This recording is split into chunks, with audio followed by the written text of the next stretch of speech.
जब लग गुरु मिले न साचा, तब लग गुरु करो 10 पांचा। क्या गुरु बदल सकते हैं? क्या गुरु बदलने से पाप लगता है? अध्यात्म के इस मैदान में आखिर सही गुरु कौन है? गीता जी में वर्णित तत्वदर्शी संत कौन है? इन सभी प्रश्नों के उत्तर जानने के लिए अवश्य सुनिए जगत गुरु तत्वदर्शी संत रामपाल जी महाराज के मंगल प्रवचन। परमात्मा खुद अपनी वाणी में बोलते हैं, कबीर कहता हूँ कहीं जात हूँ और कहूँ बजा के ढोल, श्वास जो खाली जात है ये 3 लोक का मोल।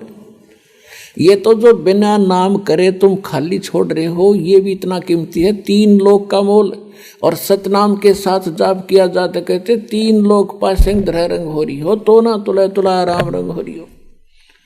इसकी इतनी कीमत बन जाती है सतनाम के जाप से।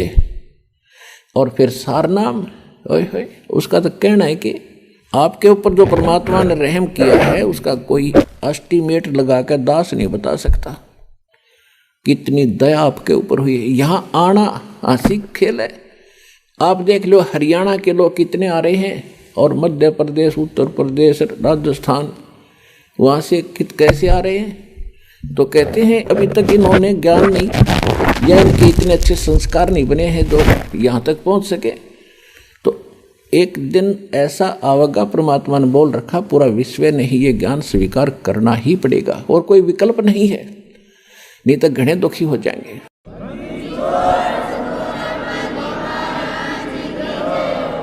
तो इस प्रकार गरीबदास जी से कहा कि बेटा तू जा, वापस जाओ आप, और इस नाम का जाप करोगे ना बहुत जल्दी भक्ति युक्त हो जाओगे। गरीबदास जी 61 वर्ष की उम्र में, 61 वर्ष रहे शरीर में, 61 वर्ष की उम्र में सब इच्छा से शरीर छोड़ा था।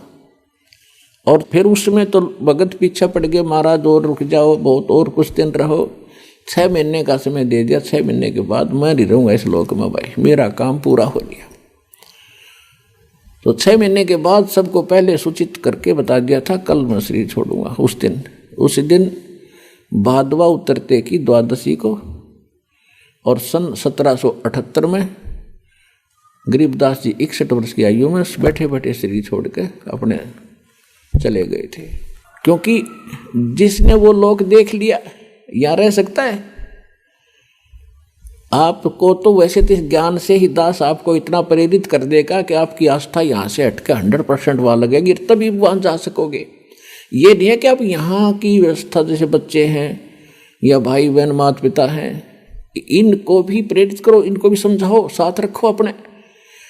और लास्ट में जब मृत्यु के समय एक ध्यान रखे, किसी भगत की भी मृत्यु होती हो तो उस समय उससे ये नहीं पूछे तेरा कौन याद आव है किसने बुलावा, उसको ये कहे सुरतीला सतलोक में कदे उड़ जाए पोते पोतिया में पीछा छुटवा ले, टाइम है तेरा। तो वो थोड़ी भूल पड़े तो उसका याद दिलानी चाहिए, सुमन कर भगत जी, सुमन ना छोड़िए। गरीबदास जी को परमात्मा ने समझा बुझा के और वापस भेज दिया।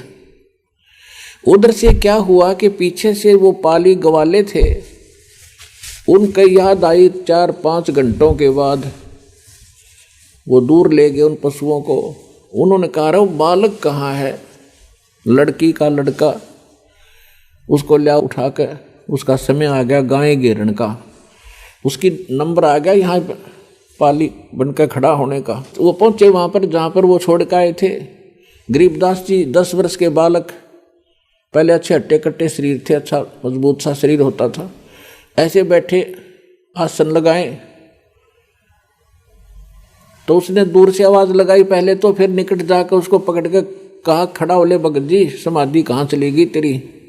वो गिर गए, क्यों वो शरीर में थे ही नहीं।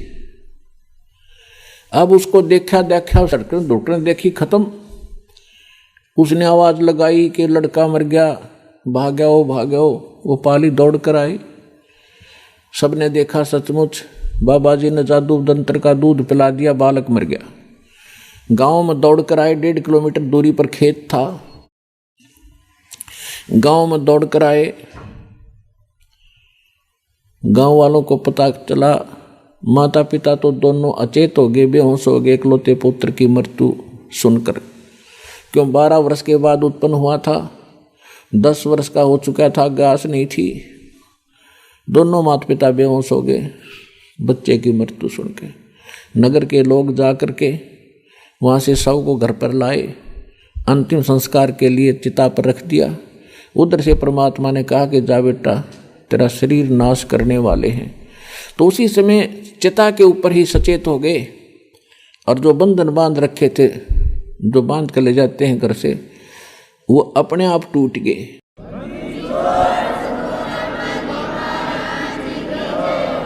और खड़ा होते ही नीचे उतर आए, उतर कर चल पड़े, और ये वाणी बोलने लगे। जो गरीबदास जी की वाणी का हम पाठ करते हैं, दास उन्हीं की वाणी को अधिक आधार बनाकर आपको ज्ञान सुनाता है।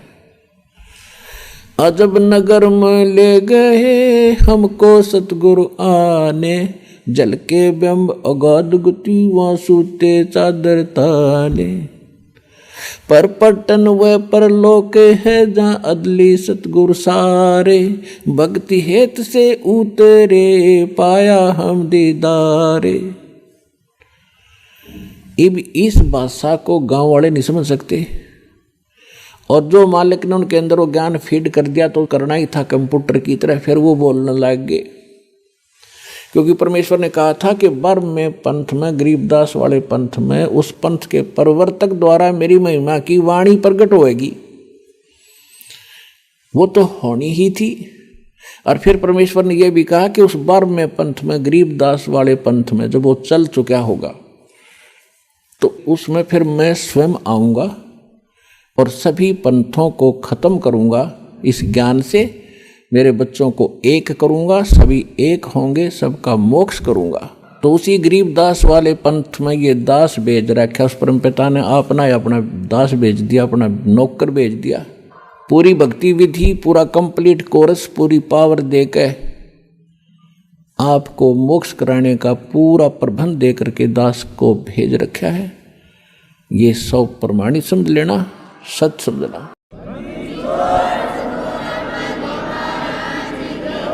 अब ऐसे ही गांव वालों ने सोचा, भाई बाबा जी ने जंतर मंत्र का दूध पिला दिया, जादू जंत्र का टोने टोटका करके कुंवारी गाय का दूध निकाल कर पिला दिया, और लड़की का लड़का पागल हो गया।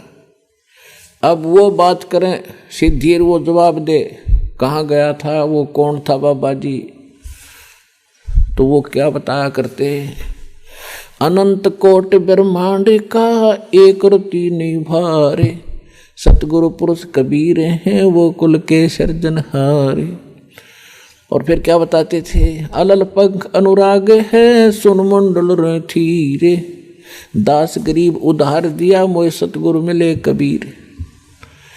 अब गांव वाले क्या समझे इन गुड ड्रेसियों को, तो उनको पागल कहने लगे, गरीबदास जी को पागल, बावड़ा, पागल हो गया लड़का, कोई बात नहीं करता ढंग से।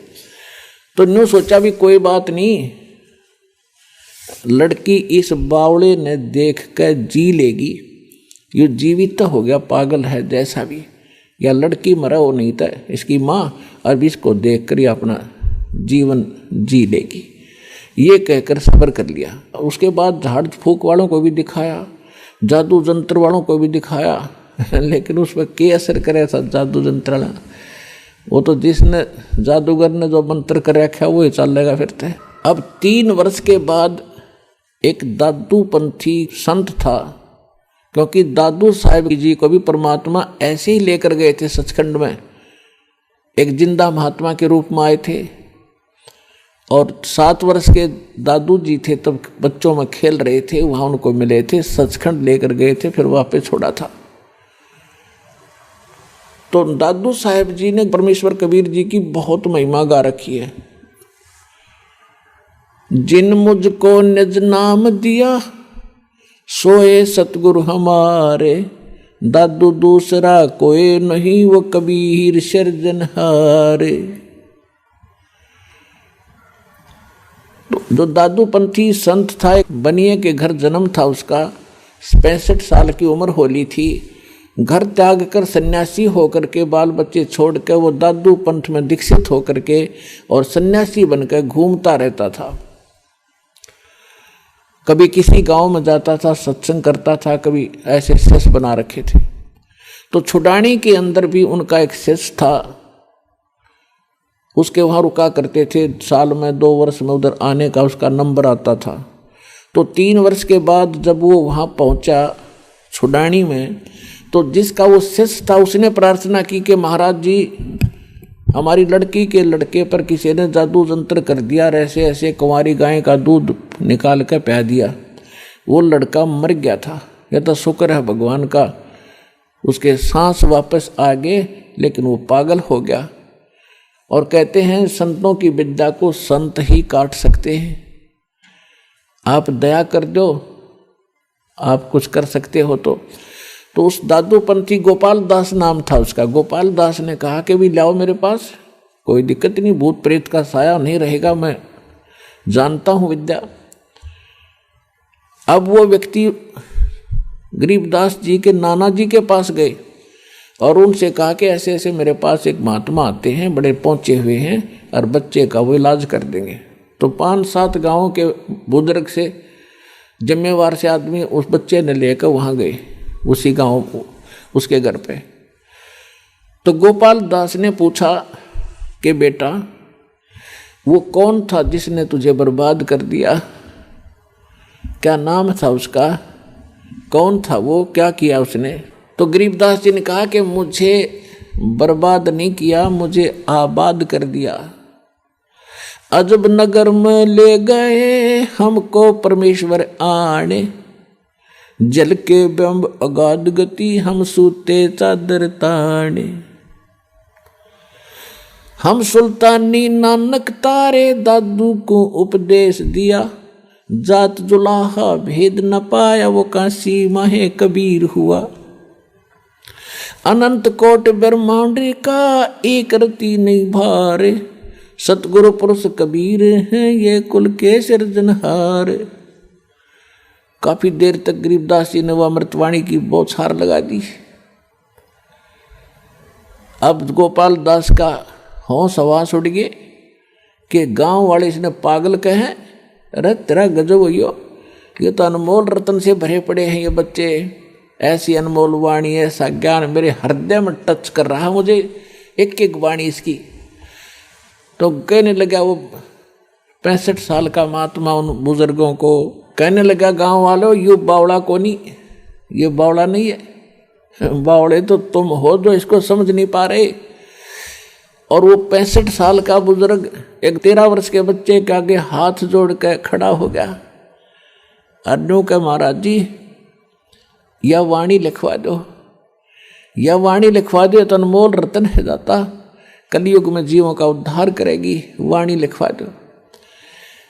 अब गरीबदास जी चल पड़े उठ के उसको पक्का करने के लिए। गांव वालों ने सोचा बाबा जी का भी असर हो गया इसमें, तो बुरी बला है कि गरीबदास में, कि बाबा जी भी पागल हो गया, इस पे भी असर हो गया इस बच्चे वाले संकट का। वो तो संकट देखा था उन्होंने, संकट मोचन थे वह। अब 3 दिन तक वो गोपाल दास उनसे विनय कर रहे हैं, जब भी मिल जाते हैं 1-2 घंटा उनसे प्रार्थना करते हैं, फिर उठ कर आ जाते हैं। तीसरे दिन जब गोपाल दास जी ने विनय की तो गरीबदास जी ने कहा कि देख ले भाई महात्मा जी, अगर सारी लिख है ना मैं जो लिखवाऊँ टोटली तो बोलूँगा, ना मैं बोलूँगा नहीं, सारी लिख ले। क्योंकि वो लिखना जानता था, गरीबदास जी अशिक्षित थे। तो गोपाल दास लिखा करते थे, गरीबदास जी 13 वर्ष के बालक बोला करते थे। और गरीबदास जी की एक बटबेरी का बाग था, बेरी का बाग, उसमें एक जांडी का पेड़ था, वो बहुत देर तक सुरक्षित रखा भक्तों ने, अब तो वो खत्म हो गया, उसके स्थान पर वैसे यादगार सी बना रखी। तो वहाँ बैठकर लिखा करते थे, वो बोला करते थे गरीबदास जी, गोपाल दास लिखा करते थे। तो लगभग 6 महीने में उनका लेखन कार्य पूरा हुआ। उसके बाद भी वो गोपाल दास ज़्यादातर रहने लग गया उनके साथ, और वो कहीं कोई बात होती तो फिर भी बोला करते थे। तो गोपाल दास साथ साथ लिख लिया करते थे। तो काफी समय तक ये वाणियां लिखी गई, ऐसे लिखी गई। तो इस प्रकार देखो वेद बताते हैं कि वो परमात्मा सतलोक में रहता है, सिंहासन पर विराजमान है, नर आकार है, मनुष्य दृश्य है, और वो सशरीर है, उसका नाम कबीर है, और वहाँ से चलकर आता है, अच्छी आत्माओं को मिलता है। और जब वो परमात्मा धरातल पर शिशु रूप धारण करके आता है तो कंवारी गायों का दूध पीता है। तो ये लीलाएं की किसने? आज तक किसी भी संत महापुरुष या जिसको हम भगवान मानते थे उनकी किसी हिस्ट्री में दिखा दो जो वेदों से मिलती हुई लीलाएं की हो। तो who is god? Kabir is God.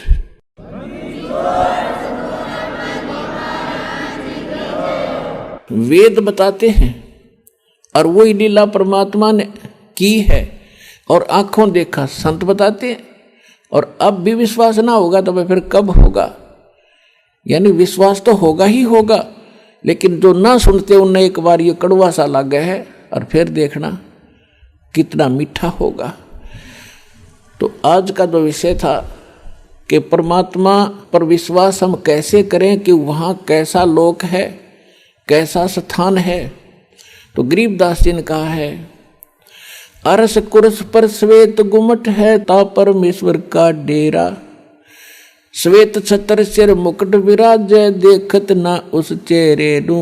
Garibdas ये वक्त जात है, रोवोगे इस पैरे नू। कि समय जा रहा है, इस मनुष्य जीवन को प्राप्त करके यदि भक्ति सत्य नहीं की, पूर्ण संत की तलाश नहीं की, तो फिर रोया करोगे, उस समय फिर हाथ नहीं लगेगा। तो समझा है तो सर धर पाओ, और बहुर नहीं रे ऐसा था। सत साहिब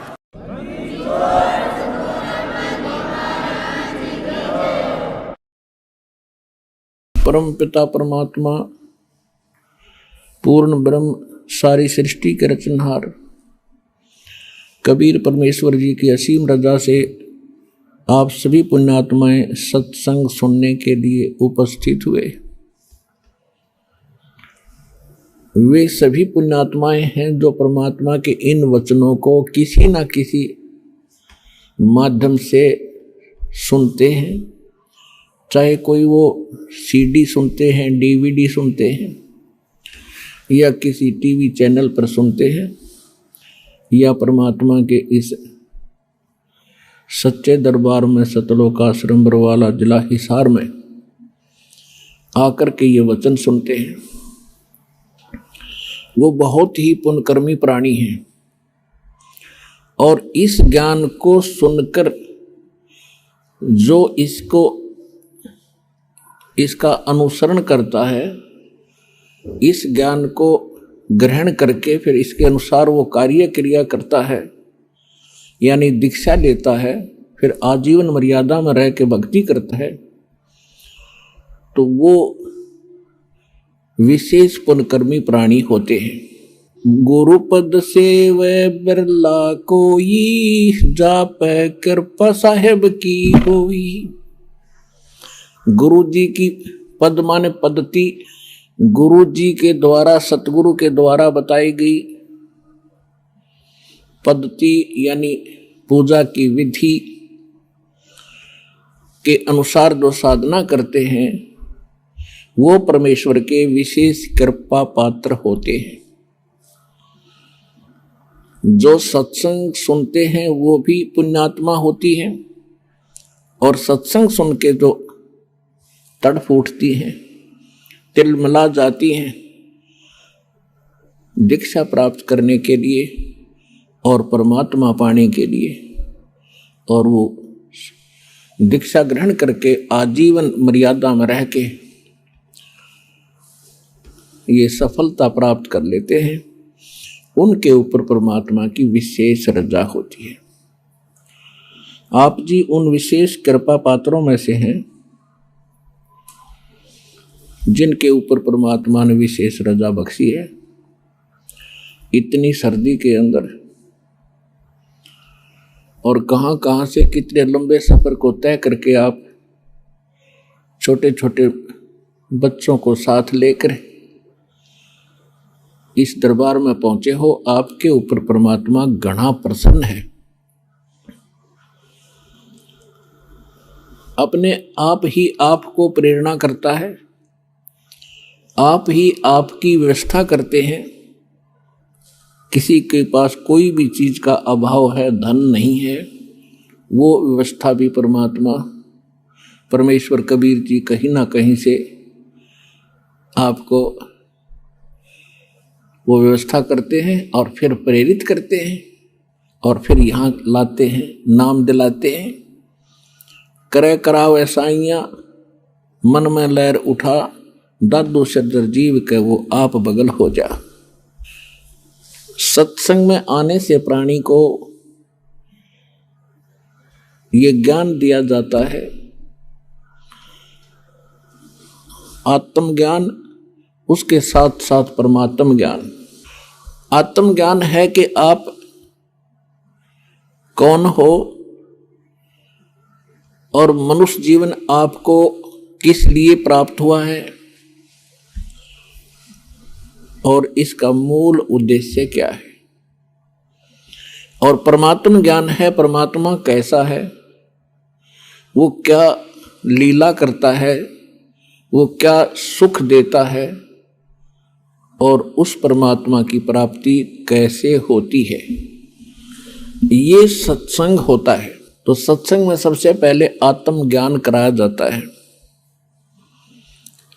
और फिर उसके बाद परमात्म ज्ञान होता है। आत्म ज्ञान ये है कि आप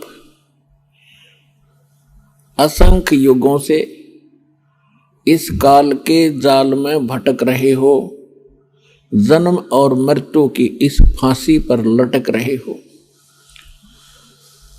जब तक आपकी जन्म और मृत्यु समाप्त नहीं होगी, आप सुखी नहीं हो सकते, चाहे सारी पृथ्वी का राज्य भी आपको प्राप्त हो जाए।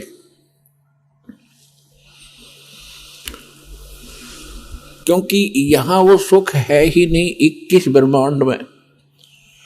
जैसे नमक की बोरी में और बूरा का टेस्ट आ ही नहीं सकता, ये 21 ब्रह्मांड नमक की बोरी हैं, बूरा से मिलती जुलती हैं, सेम कलर है, सेम बोरी है, उनका आकार सेम है, लेकिन वो टेस्ट नहीं हो सकता जो बूरा में टेस्ट है।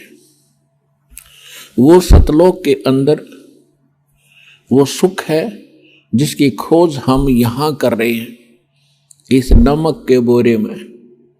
ये सपने में भी ना सोचना कि आप यहाँ सुखी हो सकते हो। इन व्यवस्थाओं को पाकर कोई निर्धन सोचता है धनवान हो जाऊं, घना सुखी हो जाऊंगा। धनवान स्वप्न में भी सुखी नहीं है। यहाँ पर आज किसी के पास मान लीजिए पूर्व संस्कार से कोई संपत्ति अच्छी है, अरबपति है, करोड़पति है, उसकी मृत्यु हो जाती है, फिर क्या है, वो गधापति है, फिर गधा बनकर घूम रहा होगा वहां कुर्डियों पर।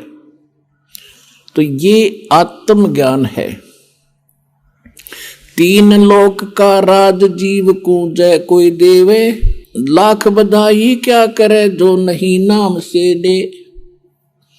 3 लोक का राज जीव को जय कोई दे, लाख बधाई क्या करे जो नहीं नाम से दे। कहने का भाव ये है, परमात्मा सूक्ष्म वेद में बताते हैं कि ठीक है, अपने संस्कारवश चाहे कोई गरीब है, अमीर है, ताकतवर है, बलवान है या निर्बल है, निर्धन है, परमात्मा की भक्ति सबको करनी होगी। और जिसके पास भक्ति नहीं है वो चाहे 3 लोक का भी पति बन जावे, स्वामी बन जावे, कहते हैं क्या बधाई दे रहे उसको, वो तो अंत में दुर्गति को प्राप्त होगा। और एक निर्धन कंगाल भक्ति कर रहा है और वो उस पूरी पृथ्वी और 3 लोक के स्वामी से भी ज्यादा महत्वपूर्ण है, ज्यादा वो कीमत का व्यक्ति है। परमात्मा कहते हैं राम रटत दारिद्र भलो, दारिद्र में निर्धन, नाम रटत निर्धन भलो, टूटी घर की छान, वो कंचन महल किस काम के, जहां भक्ति नहीं भगवान। परमात्मा समझाना चाहते हैं कि भक्ति करने वाला प्राणी भले ही कितना ही निर्धन हो और उसके घर की छान यानी छत भी टूटी हो झोपड़ी की, और जिसके सोने के महल हो भक्ति ठीक करता ना हो, तो उसके विषय में परमात्मा कहते हैं वो कंचन महल किस काम के, जहां भक्ति नहीं भगवान। परमात्मा कैसा है, कैसे मिलता है और वो कहाँ रहता है और कैसी लीला करता है, इतनी सी बात होती है सत्संग के अंदर, और इनका विस्तार बहुत ज्यादा बताना पड़ता है क्योंकि अज्ञान घना हो गया। वेद स्वयं बताते हैं कि परमात्मा स्वयं आते हैं सतलोक से चलकर और अपनी महिमा का ज्ञान और अपने पाने की विधि स्वयं ही बताते हैं, क्योंकि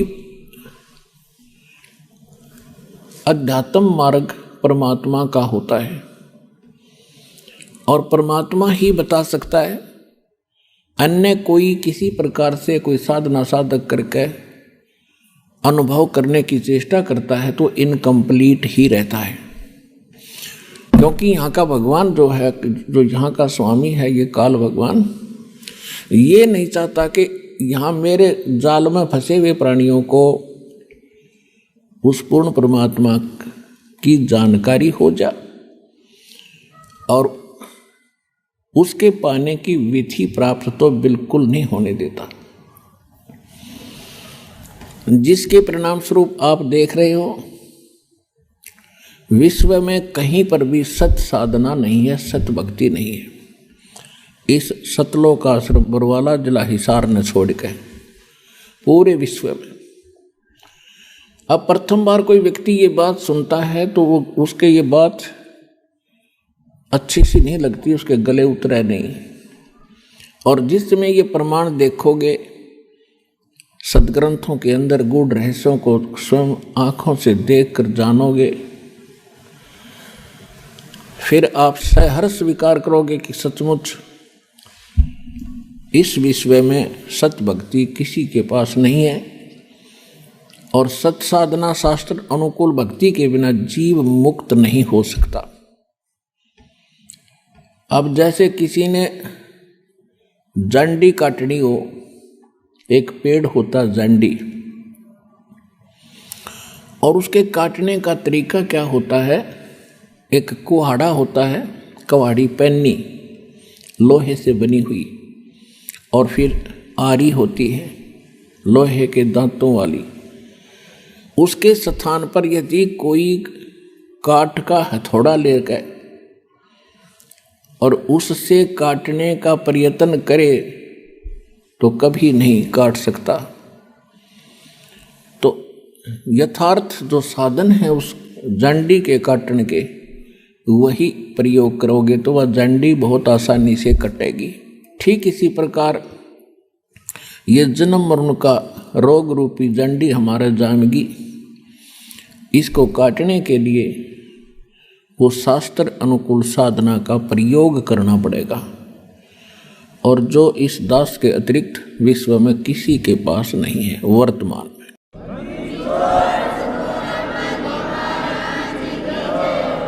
और जिन महापुरुषों ने यह जंडी काटी अर्थात मोक्ष प्राप्त किया, उन्होंने भी यही औजार प्रयोग किए थे जो दास आपको दे रहा है, बता रहा है, सुना रहा है, दिखा रहा है, और इस तरह जंडी कटेगी, इसी से ये मोक्ष होगा। आज आपको बताएंगे कि परमात्मा कैसे मिले, परमात्मा प्राप्ति कैसे होगी। उसके लिए आपको प्रमाण भी देंगे और साथ में सत्संग भी सुनाएंगे। किस किस पुण्यात्मा को मोक्ष प्राप्त हुआ, उन्होंने कौन सी साधना की, और उनका हमारे सदग्रंथों में भी कहीं प्रमाण है कि नहीं। हमारे सदग्रंथों में प्रमाण मिल जावे वो होगी शास्त्र अनुकूल साधना, और उसी साधना को उन महापुरुषों ने किया हो जिनको मोक्ष प्राप्त हुआ, तो शंका का कति नाश हो जाता है। फिर बिल्कुल निसंशय होकर के ये जीव भक्ति कर सकता है। सबसे पहले हमने अपने सदग्रंथों में से चुनना होगा, जानना होगा कि वो सदग्रंथ कौन से हैं जिनको हम ऑथेंटिक मान सकते हैं, जिनको हम आधार मानकर भक्ति कर सकते हैं। वो प्रमाणित सदग्रंथ कौन कौन से हैं उनकी जानकारी पहले देते हैं। एक नंबर पे जो ज्ञान है, जो सदग्रंथ है, वो सूक्ष्म वेद है। सूक्ष्म वेद जिसको तत्व ज्ञान भी कहते हैं। श्रीमद् भगवत गीता अध्याय नंबर 4 के श्लोक नंबर 32 में कहा कि अर्जुन,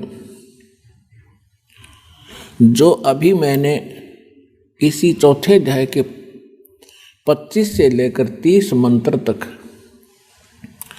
जो जानकारी आपको बताई है कि कोई तो देवताओं की पूजा करता है, कोई केवल स्वाध्याय करता है, और कोई हठ योग करता है, घोर तप तपता है, कोई घोर अहिंसावादी व्रत रखता है, जैसे मुंह पर पट्टी बांध कर नंगे पैरों घूमता है,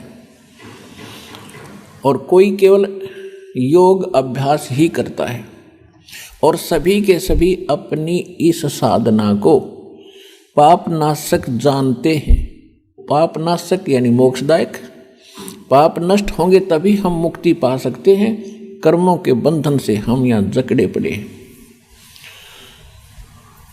यदि उन साधकों को ये पता चल जावे कि ये शास्त्र अनुकूल साधना नहीं है तो वो त्याग देंगे।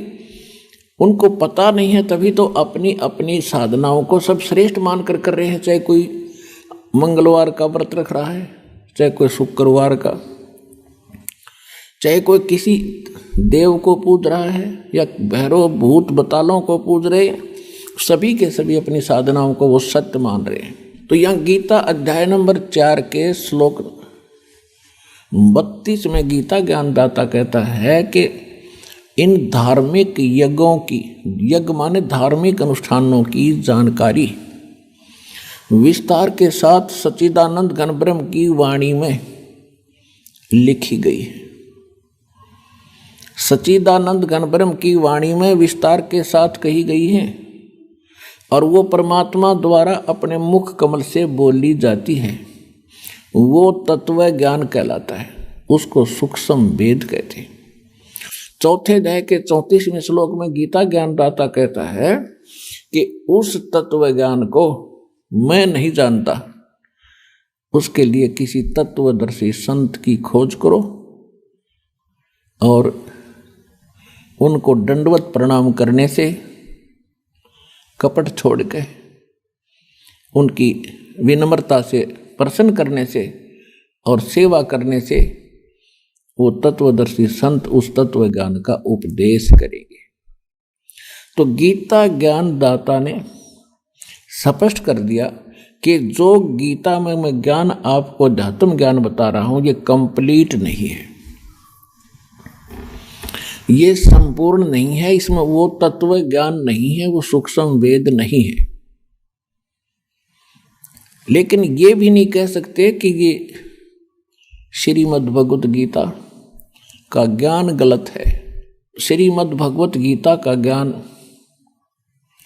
कौन सा ज्ञान है? चारों वेदों का निष्कर्ष है, चारों वेदों का निष्कर्ष है। ये शॉर्ट में, संक्षिप्त में बहुत कुछ गहरा ज्ञान है। और इसके साथ साथ इस काल भगवान ने इसमें थोड़ी सी अटकल अपने मत प्रवेश करके गड़बड़ी की है, लेकिन वो वेदों से उसकी जांच करके हम इसके मत को रिजेक्ट कर देंगे। उदाहरण के तौर पर गीता ज्ञानदाता गीता अध्याय नंबर 3 के श्लोक नंबर 6, 7, 8 और 9 में ये कहता है कि अर्जुन, यदि तू कर्म सन्यासी हो गया, काम छोड़ के और एक स्थान पर बैठ कर हठ योग करेगा, तो तेरा निर्वाह कैसे होगा? यानी कर्म सन्यासी मत बन, कर्म योगी बन, यानी काम करते करते भक्ति कर। ये तो है वेद ज्ञान। फिर इसने 6ठे अध्याय के 10 से लेकर 15 तक अपना मत बताया है। 10 से लेकर 15 तक अपना मत बताया है कि एकांत स्थान पर बैठ जा, नीचे थोड़ा सा घास फूस बिछा, उसके ऊपर मृगशाला बिछा, ना ज़्यादा आसन ऊंचा हो ना नीचा हो, अपने नाक के अग्र भाग पर देखता रहे, ऐसे साधना कर। तो ये किसी वेद में नहीं, ना किसी उस तत्व ज्ञान में, क्योंकि ये उसका खंडन है जो 3रे अध्याय के 6, 7, 8 के अंदर ये कह रहा है कि अर्जुन, तू यदि हठ करके बैठ गया, तेरा निर्वाह कैसे होगा, गुजारा कैसे चलेगा? तो काम भी कर, भक्ति भी कर। 8वें अध्याय के 5 और 7 श्लोक में ये स्पष्ट करता है कि अर्जुन, तू युद्ध भी कर, मेरी भक्ति भी कर। यही यजुर्वेद अध्याय नंबर 40 के मंत्र नंबर 15 में है कि अर्जुन, उसमें कहा है कि ओम कर्तु समर, किलबे समर और कर्तुम समर। ओम नाम का जाप काम करते करते सिमरण करो, विशेष कसक के साथ सिमरण करो, मनुष्य जीवन का मूल कर्तव्य जान के ओम का सिमरण करो। ये तो है ओम यानी ब्रह्म तक की साधना का वर्णन है उसके अंदर वेदों और गीता। और यही गीता अध्याय नंबर 8 के श्लोक नंबर 13 में कहा है कि ओम इति एकाक्षरम ब्रह्म विवहारण माम अनुसमरण ये परियाति तजन देहम सयाति परमाम गति। मुझ ब्रह्म का केवल एक ओम मंत्र है, और उच्चारण करके सिमरण करता हुआ जो इस शरीर त्याग कर जाता है, यानी अंतिम सांस तक भक्ति करता हुआ प्राण छोड़ता है, वो ओम से मिलने वाली परम गति उसको प्राप्त होता है। ओम से मिलने वाली परम गति कौन सी है? ब्रह्मलोक प्राप्ति होती है, क्योंकि ये ब्रह्म का मंत्र है। 8वें अध्याय के 16वें श्लोक में स्पष्ट किया है कि ब्रह्मलोक में गए हुए प्राणी भी जन्म मृत्यु में ही रहते हैं, पुनरावृत्ति के अंदर। तो प्रसंग चल रहा है, यही सूक्ष्म वेद में बताया है, नाम उठत नाम बैठत नाम सोवत जागवे, नाम खाते नाम पीते नाम से ती लागवे। यानी वेद वही बताते हैं, सूक्ष्म वेद तत्व ज्ञान गॉड गिवन स्पिरिचुअल जो परमात्मा ने स्वयं आकर बोला है, वो भी यही कहता है कि काम करते करते सिमरण करो। तो ये मत है, वेद में यही है, सूक्ष्म वेद में यही है, यजुर्वेद में यही है। और जहाँ गीता वेदों का निष्कर्ष है, गीता जी में भी जहाँ वेद ज्ञान इसने दिया वो बिल्कुल सही है कि युद्ध भी कर, मेरा सिमरण भी कर, ये बिल्कुल सही है। 3रे अध्याय के 6 से लेकर 9 तक इसने सही कहा है कि एक स्थान पर बैठ कर तू हठ योग करता रहा, तेरा पेट गुजारा कैसे चलेगा? तो ये ज्ञान वेद, गीता और सूक्ष्म वेद से मिलता है, ये बिल्कुल सही है। जो इसने 6ठे अध्याय के 10 से लेकर 15 तक अपना मत प्रोड्यूस किया है वो रिजेक्टेड है, वो नहीं मानने का। तो इस प्रकार हमने इन सदग्रंथों को चुनना है कि कौन से शास्त्र हमारे भक्ति में सहयोगी हैं और सत्य हैं, ऑथेंटिक हैं, जो गॉड गिवन हैं। चारों वेद इस काल भगवान को, ब्रह्म को, पूर्ण परमात्मा ने दिए थे। उन्होंने दिया तो कंप्लीट स्पिरिचुअल नॉलेज था, ये सूक्ष्म वेद भी साथ था। लेकिन इस बेईमान ने ऐसी गलती करी, जब इस परमात्मा ने वहाँ से अपने से इसके शरीर के अंदर वो पूरा कंप्लीट स्पिरिचुअल नॉलेज इसकी आत्मा में फैक्स कर दिया पूर्ण परमात्मा ने सतलोक से। और उसका निर्धारित समय बना दिया कि इसके बाद ये बाहर आवेगा। जैसे बच्चा गर्भ में होता है, उसके बाद उसका निर्धारित समय है कि 10वें महीने वो माँ के गर्भ से बाहर आएगा ही आएगा। तो वो इसके बस का भी नहीं था। तब तक यह सृष्टि चालू हो ली थी। ब्रह्मा विष्णु महेश के जन्म हो चुके थे, दोनों तीनों के। उस समय इसके श्वासों के द्वारा, ज्योत निरंजन के श्वासों के द्वारा वो कंप्लीट स्पिरिचुअल नॉलेज बाहर आया। इसने फटाफट उठाकर देखा और पढ़ा। इसने क्या देखा कि इसमें तो उस परमात्मा का बहुत गूढ़ रहस्य है। तो उस पोर्शन का इसने जल्दी जल्दी में नाश कर दिया, खत्म कर दिया। और परमात्मा के डर से इसने कुछ ऐसा अंश रख लिया जिसमें इसके सत्र की भक्ति थी और महिमा पूर्ण परमात्मा की थी। तो वो चारों वेद हैं। ब्रह्मा विष्णु शिव जी ने फिर जब ये सागर मंथन किया प्रथम बार, तो काल ने उनको समुद्र में छुपा दिया। चारों वेद ऐसे जैसे दूध को जमा करके रड़कते हैं, बिलोते हैं तो मक्खन अपने आप ऊपर आ जाता है, फिर वो लस्सी में मिलता नहीं, 100 प्रयत्न कर ले। इसी प्रकार वो चारों वेद यानी अपने आप, ये एक ही वेद था, फिर 4 भागों में बाद में बांटा गया। वो कंप्लीट ग्रंथ न्यू का न्यू ऊपर आ गया एक सुंदर कमल के फूल पे। और ब्रह्मा जी इसको उठा कर लाए और इस काल ने दुर्गा को संदेशा भेज दिया कि ब्रह्मा पढ़े इसको। ब्रह्मा ने जैसा ज्ञान समझा वेदों का, उस आधार से इसने आगे अपने अनुयायी पंडितों को, ब्राह्मणों को, अपने बच्चों को, अपने वंशजों को वेदों वाला ज्ञान बताना चाहा। जैसा इसने वेदों को समझा और जैसा ब्रह्मा जी ने वेदों को जाना, वही आज हमारे ब्राह्मण गुरुओं के पास है। अब हम उस विषय पर आते हैं कि ये चारों वेद गॉड गिवन है, कंप्लीट गॉड गिवन, पूर्ण परमात्मा द्वारा दिए गए।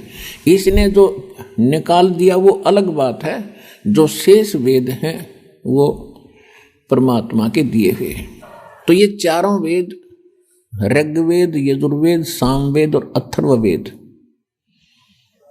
अथर्ववेद तो इसने बहुत बाद में दिया है अपने पुत्र को, पहले ये 3 वेद दिए थे, उसमें से भी कुछ पोर्शन अलग से रख लिया था। तो कहने का भाव ये है कि ये चारों वेद गॉड गिवन हैं और श्रीमद् भगवत गीता के अंदर इसने वेद ज्ञान दिया है, बोला है श्री कृष्ण जी में प्रवेश करके। तो जो वेदों से मेल खाता है श्रीमद् भगवत गीता का ज्ञान, वो सही है। और वही सूक्ष्म वेद से भी यदि मेल खाता है तो सही है। और जो इनसे मेल नहीं खाता है, गीता में जो इसका अपना ज्ञान है वो इसके घर का है, वो हमने नहीं मानना है। दूसरा उदाहरण ये है कि गीता अध्याय नंबर 2 के श्लोक नंबर 37 और 38 में, अब 37 में तो कहता है कि अर्जुन तेरे दोनों हाथों में लड्डू हैं, यदि तू युद्ध में मारा गया तो स्वर्ग प्राप्ति होगी और यदि विजयी हुआ तो पृथ्वी का राज भोगेगा। और फिर क्या कहता है कि युद्ध कर अर्जुन, किसी लाभ हानि को छोड़ भूल के, और निष्काम भाव से युद्ध कर। कोई बात हुई? पहले तो ये कह रहा है कि तेरे दोनों हाथों में लड्डू, मर गया तो स्वर्ग में जाओगा, जीत गया तो राज भोगेगा। अब लालच तो आप बता रहे हैं और फिर नुका सब लालच छोड़ कर युद्ध कर। ये इसका डुप्लीकेट ज्ञान है, इस काल का दिया हुआ युद्ध कराने के लिए बकवाद है यार। देखिएगा, अब देखिएगा श्रीमद् भगवत गीता, ये है श्रीमद् भगवत गीता, गीता प्रेस गोरखपुर से प्रकाशित है।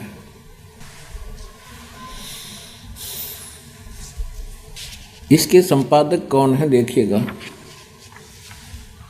गीता प्रेस गोरखपुर से प्रकाशित है और जयदयाल गोविंद का इसके अनुवादक हैं। अब पहले आपको दूसरा अध्याय का 37 और 38 दिखाते हैं, ये देखिएगा। अध्याय नंबर 2 और श्लोक नंबर 37। या तो तू युद्ध में मारा जाकर स्वर्ग को प्राप्त होगा, अथवा संग्राम में जीतकर पृथ्वी का राज भोगेगा।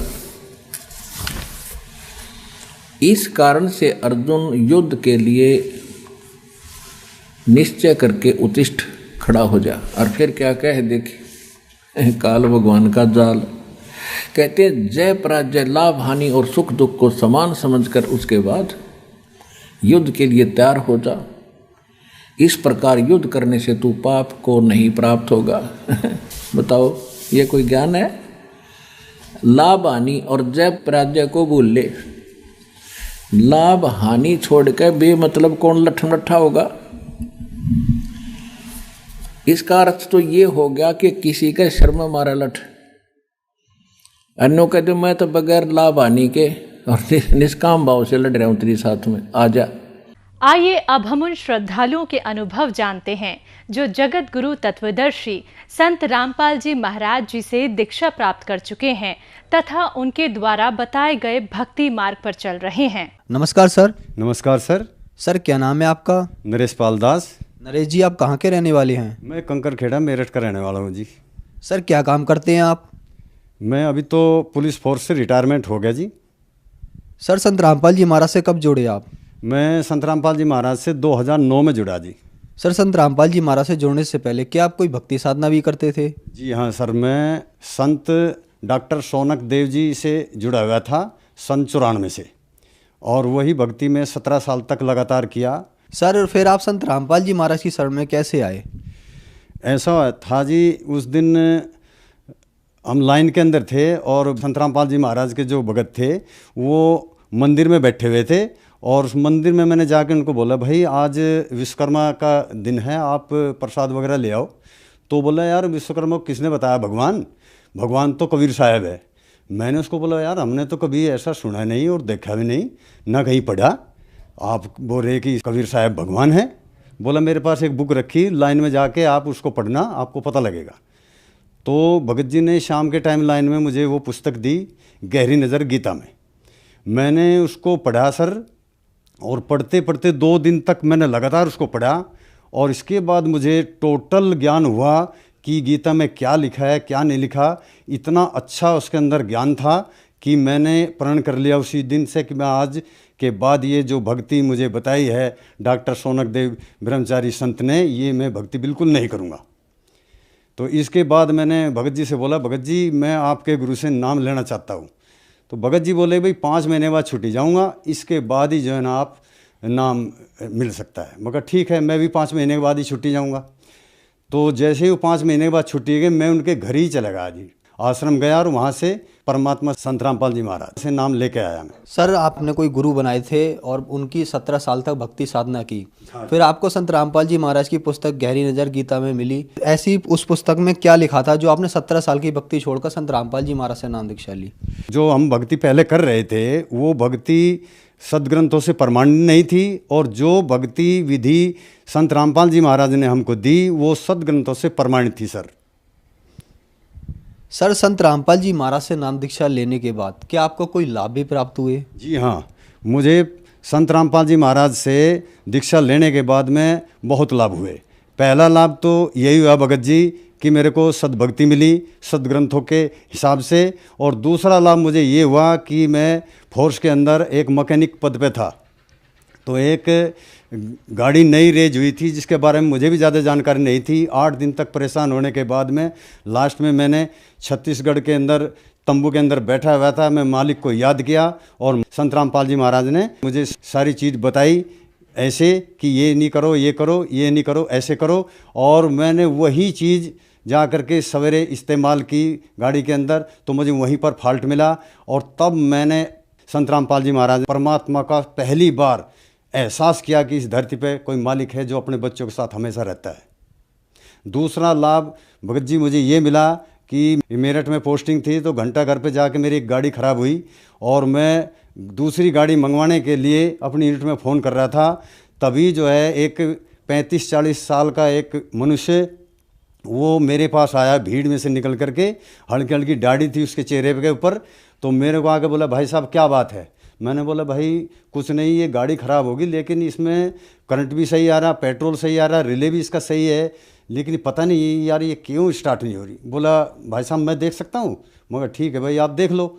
तो जैसे ही उन्होंने खिड़की खोली, एक नज़र मेरी उसी के पास थी, एक जगह से मैं फ़ोन भी कर रहा था और एक नज़र उनके ऊपर थी मेरी। उन्होंने सिर्फ खिड़की खोली और खिड़की खोलने के बाद मुझे मुस्कुराते हुए बोल के चले गए, हाफ सेल्फ मारना, गाड़ी स्टार्ट हो जाएगी। और वो 10-15 गज दूर गए होंगे, भीड़ में जैसे ही विलुप्त हुए। इसके बाद मैंने खिड़की खोल के जैसे ही सेल्फ मारा, गाड़ी स्टार्ट हो गई। तब मुझे अचानक एहसास हुआ कि ये और कोई नहीं था, ये मालिक संत रामपाल जी महाराज थे। और मैंने उनको ढूंढने के लिए 10-15 कदम बहुत तेज़ी से दौड़ा, लेकिन परमात्मा वहाँ से अंतर्ध्यान हो गए। तीसरा लाभ ये मिला कि हमारी प्रॉपर्टी का एक मामला ऐसा फंसा हुआ था कि 10 साल से उसका कोई निराकरण हो ही नहीं रहा था। मैंने अपने घर वालों को भी, अपने भाइयों को भी, दोनों को बहुत समझाया, भाई ये जो ज़मीन है इसको बिक्री कर दो और हम अपनी जगह अलग अलग ले लेते हैं, लेकिन वो सुनने को तैयार नहीं थे। लास्ट में मैंने संत रामपाल जी महाराज से अरदास लगाई, है मालिक आप ही जगत विधाता हो, आप ही परमात्मा हो मालिक, हे गुरुदेव आप ही इस समस्या का निराकरण करो, मेरे बस की तो बात है नहीं। तो 2 दिन के बाद जो भाई 31 साल से मेरे घर की देड़ी नहीं चढ़ा था, मेरे से कभी बोलता नहीं था, वही भाई मुझे रास्ते में मिला और बोला, भाई साहब राम राम। मैं कहा भाई राम राम। तो बोला, भाई वो ज़मीन बेचनी है। और 4-5 दिन के अंदर वो ज़मीन भी बिक गई, सारा काम हो गया। ये मालिक संत रामपाल जी महाराज ने बहुत ही बड़ा सिरदर्द जो मेरे सिर पर था वो टाल दिया। चमत्कार तीसरा मेरे साथ ये हुआ सर कि मैं जब रिटायरमेंट हुआ, रिटायरमेंट के समय पे मुझे थोड़ा पैसा मिला था और मैंने एक प्लॉट खरीदने के लिए वो एडवांस में उसको एग्रीमेंट के लिए दे दिया था। लेकिन क्या हुआ कि समय पे पैसा न मिलने के कारण वो बोला, भाई या तो आप बैनामा कर लो, नहीं तो ये पैसा मैं दूंगा नहीं।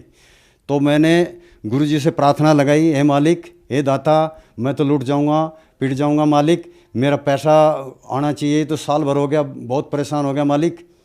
तो इसके बाद परमात्मा ने मेरे को बोला, भाई आपका नाम खंड चल रहा है, आप नाम शुद्ध करा लो, आपका पैसा आ जाएगा। संत रामपाल जी महाराज ने मुझे ये आवाज़ दी। इसके बाद मैं नहा के और लड़के को बोला, मैं कहा भाई मेरा नाम शुद्ध कर दो। तो उन्होंने मेरी परीक्षा ही ली थी और 14 मैसेज उसी वक्त आए, मेरा 12 लाख रुपया उसी वक्त आ गया। परमात्मा ने सबसे बड़ा लाभ मुझे ये दिया, संत रामपाल जी महाराज ने। हमारी पत्नी का तो ऐसा है जी, परमात्मा संत रामपाल जी महाराज के जब मैं नाम लेके आया था तो इनको भी नाम लेने के लिए मैंने बोला, लेकिन ये टस से मस नहीं होती थी, ये 24 घंटे टीवी में घुसी रहती थी। मैंने उसको बहुत समझाया लेकिन ये नहीं मानी। और इसके बाद फिर इसके साथ हादसे शुरू हो गए और ये छत से गिर गई। छत से गिरने के बाद इसकी 3 जगह से रीढ़ की हड्डी फ्रैक्चर हो गई, सिर में फ्रैक्चर हो गई, ये उठ बैठ चल फिर नहीं सकती थी। मैं उस वक्त छत्तीसगढ़ में पोस्टेड था, वहाँ से मैं 2 महीने की छुट्टी लेके आया और डॉक्टर ने बोला जी इसको हिलना डुलना बिल्कुल मना है, इसको अगर उठाना है तो सिर के नीचे हाथ दे कर उठाना पड़ेगा और लैट्रीन बाथरूम सब आपको करना पड़ेगा। मेरे सिर पर तो बड़ी मुसीबत आ गई। मैं तो ये सारा काम किया जी, घर में कोई करने वाला था नहीं। 2 महीने की छुट्टी से पहले ही मैं परमात्मा से रोज़ अरदास लगाता था, हे मालिक इसको ठीक कर दे। तो मालिक ने ठीक 1.5 महीने के अंदर ही अंदर उसको 4 से खड़ा किया, वो ठीक हो गई। इसके बाद मैं 2 महीने की छुट्टी लेकर फिर आया, फिर उसके साथ एक हादसा और हो गया। वो बाथरूम से चक्कर खा के गिर गए, उसका हाथ उतर गया। 2 महीने तक वो फिर खाट में पड़ी रही। इसके बाद मैं उसको बराबर बोलता रहा, आप संत रामपाल जी महाराज की शरण में आ जाइए, नाम लीजिए, भक्ति कर लो, लेकिन वो सुनती नहीं थी और उल्टा ही गुरुजी को गाली गलौच और करती थी। फिर मैं भी हार मान गया और चुप बैठ गया, मैं गुरुजी को गाली मत दीजिए, भक्ति कर चाहे ना कर। और मुझे भी भक्ति करने के लिए रोकती थी। तो ऐसे होते होते 2 साल बीत गए। इसके बाद लड़की की शादी होनी थी। लड़की वाले को भी उसने बता दिया ऐसा झूला ऐसा लगेगा, और गांव से उठा करके पूरा शहर में लेके आई। वहाँ पर भी उसने मना किया, मैंने उसको, मगर ऐसा मत कर, लड़की जो दे रहा है उसने वो सब कुछ दे रहा है बेचारा, तू उसको परेशान मत कर। लेकिन वो नहीं मानी। मेरे लड़के की आखिरी शादी है, मैं लड़के की घोड़ी पे चढ़ के देखना चाहती हूँ। मगर ठीक है, जो देखना है देख ले। और ठीक शादी से 4 दिन पहले ही मेरे साथ भात नोतने जा रही थी, और रेल की पटरी जैसे ही क्रॉस करने लगे, उलझ के नीचे गिरी, और रेल की पटरी पे गिरते ही एक हाथ की 5 जगह से हड्डी टूट गई उसकी। बड़ी मुश्किल से मैंने प्लेटफार्म पर उसको उठा करके रखा। और जिस दिन लड़के की घुड़ चढ़ी थी, शादी थी, उस दिन वो हॉस्पिटल में उसका ऑपरेशन हो रहा था। तो इसके बाद में फिर एक ज्योतिष था जो हमारे लड़के का जानकार था, उसने बताया कि भाई तुम्हारी मम्मी की उम्र नहीं है, वो 2016 तक जो है ख़त्म हो जाएगी। मैंने उसना विश्वास नहीं किया ज्योतिषी के ऊपर, क्योंकि मैं तो परमात्मा से जुड़ा था, उसी मालिक से मैं अर्ज लगा सकता था। लेकिन दूसरी बार हमारी बहू हॉस्पिटल खाना लेके जा रही थी, और रास्ते में जहाँ रेड लाइट होती है वहाँ उसने विक्की रोकी हुई थी। वहीं पर एक संत उनको मिले, उन्होंने भी वही बात उसको बता दी। तब जाके मेरा माथा ठनक गया। मैंने उस ज्योतिषी को अपने घर बुला लिया। मैंने बोला भाई आपने ऐसा कैसे बोल दिया डायरेक्ट कि आपकी जो पत्नी है ये 2016 में डेथ हो जाएगी इसकी। बोला जी मैं नहीं बोल रहा, इसकी मस्ती की रेखा बता रही है। और बोला तुम्हें यकीन नहीं है तो बुलंदशहर में एक मेरे गुरुजी रहते हैं, वहाँ लेके जाओ। तो उसे बुलंदशहर लेके चला गया जी। बुलंदशहर में जाके वहाँ गांव के 50-60 आदमी और बैठे हुए थे। तब उन्होंने बताया कि इन्होंने पहले भी 3 हमारे गांव के आदमी थे, उनको भी मृत्यु की घड़ी बताई थी कि इस टाइम पे आप मर जाओगे, और उस समय पर उनकी मृत्यु निश्चित हो गई। तो तब मैं भी डर गया। तो मेरी पत्नी ने उनसे पूछा कि मेरी भी मृत्यु की घड़ी बता दो। तब उन्होंने बताया कि 32 हफ्ते का समय है, और इसमें भी आपके ऊपर इतने कष्ट आएंगे कि आप रो जाओगी। तो हमारी पत्नी डर गई और मेरे को बोली कि मुझे संत रामपाल जी महाराज के पास ले चलो, मैंने नाम दीक्षा लेनी है उनसे। तब मैं वहाँ से उनको आश्रम लेके आया। उस वक्त भी उनके हाथ में प्लास्टर लगा हुआ था। और फिर संत रामपाल जी महाराज के सामने जा कर के रोई कि पंडित ने मुझे ऐसे ऐसे बताया, गुरुजी मैं कैसे भक्ति करूँगी। तब गुरुजी ने उनको आशीर्वाद दिया कि मर्यादा में रह कर के भक्ति करना और तेरे कुछ नहीं होगा। आज का दिन ले 4 साल का समय हो गया सर जी, आज तक उसका कान भी तत्ता नहीं हुआ। संत रामपाल जी महाराज की कृपा से वो बिल्कुल सही सलामत है और घर में सारा काम कर लेती है और ठीक ठाक घूम रही। आज तक वो बीमार भी नहीं हुई। मेरे परिवार को संत रामपाल जी महाराज ने जीवन दान दिया। जब से संत रामपाल जी महाराज की शरण में आया हूँ सर, तब से मेरे घर में पूर्णतः शांति सुखमय जीवन और बगैर किसी कष्ट के जीवन जी रहे हैं। बहुत ही आनंद आ रहा है, सद्भक्ति करने को मिल रही है और परमात्मा की दया से सब बहुत ही अच्छा जीवन व्यतीत कर रहे हैं। सर आप एक अच्छे पढ़े लिखे इंसान हैं, आप फोर्स से मैकेनिकल इंजीनियर से रिटायर्ड हैं। कुछ लोग कहते हैं कि संत रामपाल जी महाराज से उनके अनुयायी अंधश्रद्धा के तहत जुड़ते हैं, क्या ये बात सही है? क्या आप भी संत रामपाल जी महाराज से अंधश्रद्धा के तहत जुड़े थे? जी नहीं सर जी, मैं अंधश्रद्धा भक्ति के तहत नहीं जुड़ा। मैं तो पहले भी भक्ति कर ही रहा था और मैं शरीर से भी स्वस्थ था और आर्थिक स्थिति मेरी सही थी। मैं सिर्फ संत रामपाल जी महाराज से सद्भक्ति के कारण जुड़ा था। संत रामपाल जी महाराज है वो सद्ग्रंथों के आधार पर जो है सद्भक्ति देते हैं और उन्हीं से हमको लाभ मिलते हैं। सर संत रामपाल जी महाराज से कैसे जुड़ सकते हैं? संत रामपाल जी महाराज से अनेक चैनलों पे सत्संग आता है संत रामपाल जी महाराज का। उनके नीचे एक पीली कलर की पट्टी चलती है जिसके ऊपर नंबर लिखे होते हैं आश्रमों के। आप भी अपने उन नंबर पर फ़ोन करके पता कर लो कि हमारे डिस्ट्रिक्ट में नामदान सेंटर कहाँ है और उनके नंबर क्या है, और वहाँ से आप जुड़ सकते हो। धन्यवाद सर। सत्य।